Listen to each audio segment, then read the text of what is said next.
Hi అండి అందరికీ.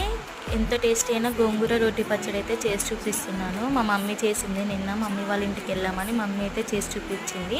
ముందుగా అయితే ధనియాలు, జీలకర్ర అవన్నీ వేయించుకొని, మిర్చి, తర్వాత గోంగూర కూడా అందులోనే వేయించేసుకుంది.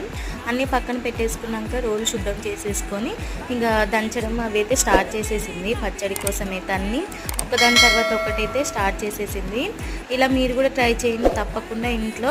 మీ ఇంట్లో ఎవరు లేకపోతే పెద్దవాళ్ళు ఉంటారు కదా, వాళ్ళతో అయితే తప్పకుండా ఇలా రోటీ పచ్చడి చేయించుకొని తినండి. చాలా టేస్టీగా ఉంటుంది. ఇక్కడైతే మా పిల్లలు అయితే వెయిట్ చేస్తున్నారు. మా అన్నయ్య పాప అండ్ మా పాప కూడా వెయిట్ చేస్తుంది ఎప్పుడెప్పుడు అది తినాలా అని.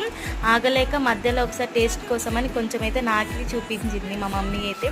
చాలా టేస్టీగా ఉందంట, ఎగురుతున్నారు. మీరు కూడా ఇలా తప్పకుండా ట్రై చేయండి, చాలా టేస్టీగా ఉంటుంది. లాస్ట్కి కొద్దిగా ఆనియన్స్ వేయండి, ఇంకా చాలా టేస్టీగా ఉంటుంది గోంగూర పచ్చడిలో. నా వీడియో కనుక ఫస్ట్ టైం చూస్తున్నట్టయితే లైక్ చేయండి, షేర్ చేయండి, సబ్స్క్రైబ్ చేయడం మర్చిపోకండి.